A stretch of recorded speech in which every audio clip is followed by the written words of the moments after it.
যদি হতে হয় বাঙালিরাই আদিবাসী। বাঙালিদের শেষ হাজার বছরের ইতিহাস বাঙালিদের, তারা 300-400 বছর আগে এসে তারা আদিবাসী হতে পারে না।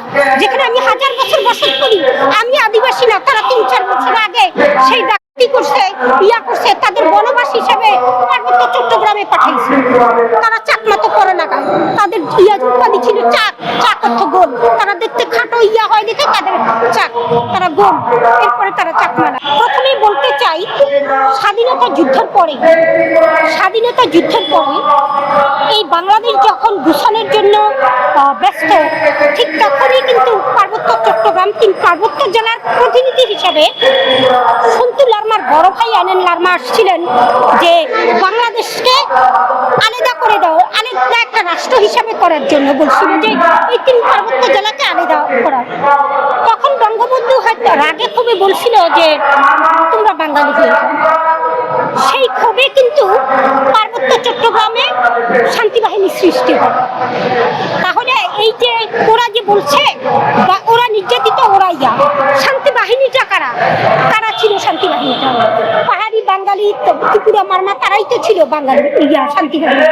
তারা আমাদের 30,000 বাঙালি হত্যা করে। 30,000 বাঙালি হত্যা করার পরে 97-তে শান্তি চুক্তি করে স্বৈর সরকার শেখ হাসিনা। 97-তে 2রা ডিসেম্বরে শান্তি চুক্তি করে। শান্তি চুক্তি করার ফলে সেখানে খর্ব করা হলো আমাদের অধিকার খর্ব করা হলো।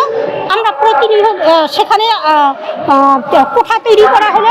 বাঙালিরা চাকরি থেকে বঞ্চিত, বাঙালিরা রাষ্ট্রীয়ভাবে যে কোনো ইয়াতে ভার্সিটি বলেন, ইয়েতে বলেন, বাঙালি কোঠা নেই, সেখানে পাহাড়ি কোঠা তৈরি করে দেওয়া। এর প্রেক্ষাপটে তারপরে তৈরি হলো কি ইউপিডিএফ, জেএসএস এবং প্রীতি গ্রুপ ছিল। সেই 71 থেকেই প্রীতি গ্রুপ ছিল। এরপরে তৈরি হলো জেএসএস, ইউপিডিএফ জেএসএস এর পরে এখন ইউপিডিএফ 1, ইউপিডিএফ 2, 2টা করে গ্রুপ হলো। তারা আমাদেরকে প্রতিনিয়ত চাঁদা দিতে হচ্ছে।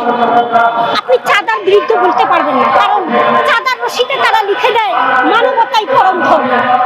যখন মানবতা পরম ধর্ম হয় তখন আপনি তো আর ওখানে কিছুই করতে পারেন না। কিন্তু ওই চাঁদাটা দিতে আমার তো ফেটে যায়। এভাবেই চলছিল আমাদের পার্বত্য চট্টগ্রামে আমাদের বৈষম্য।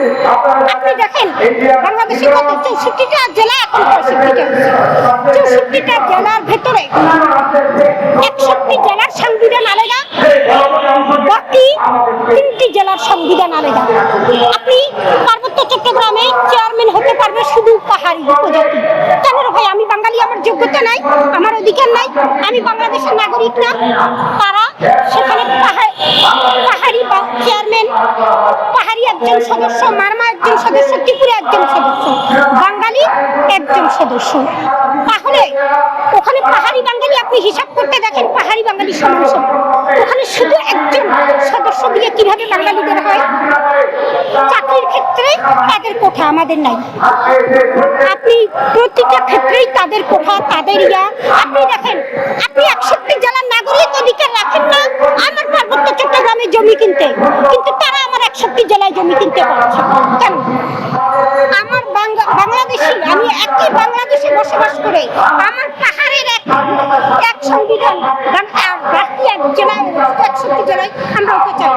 আমরা সকল জেলার একই সংবিধান চাই, আমরা চাই না এই বৈষম্য। এবং আমরা পাহাড়ে সকল জাতি একসঙ্গে বসবাস করতে চাই। আদিবাসী যদি হতে হয় বাঙালিরাই আদিবাসী। বাঙালিদের শেষ হাজার বছরের ইতিহাস বাঙালিদের, তারা 300-400 বছর আগে এসে তারা আদিবাসী হতে পারে না। যেখানে আমি হাজার বছর বসত করি, আমি আদিবাসী না, তারা 3-4 বছর আগে সেই করছে তাদের বনবাস হিসেবে পার্বত্য চট্টগ্রামে পাঠিয়েছে। তারা চাকমা তো করে না, তাদের উপাধি ছিল চাক।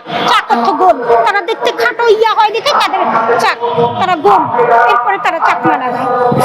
তাহলে তারা 300 বছর পরে 400 বছরে পাহাড়ে বসবাস করে এখন তারা বলবে তারা আদিবাসী আর আমরা কি ভাইসা আসছি? আমরা দেশ স্বাধীন করলাম, 30 লক্ষ শহীদ হলো, রক্ত দিলাম, এখন কি আমরা ভিন্ন মানচিত্র? বাংলাদেশে আমরা কোনো ভিন্ন মানচিত্র হতে দিব না। পাহাড়ে বসবাস করতে হলে তারা বাংলাদেশি এই স্বীকৃতি স্বীকৃতিতে বসবাস করতে হবে। জুমল্যান্ড করার চিন্তা ভাবনা তারা যদি করে, আমাদের ওই যে 41,000 একজন মানুষ সহ আরো 41,000 একজন, তবু আমরা এইটাকে ভিন্ন কোনো জুমল্যান্ড করতে দিব না। এখানে বসবাস করতে হলে তারা সকল জাতিকে বাংলাদেশি স্বীকৃতিতে বসবাস করতে হবে। ধর্ম যার যার, আমি মুসলিম, সে পাহাড়ি ও বাঙালি ও ত্রিপুরা ও হিন্দু ও খ্রিস্টান ও সাঁওতাল থাক, যে থাক, কিন্তু বাংলাদেশি স্বীকৃতিতেই বসবাস করতে হবে।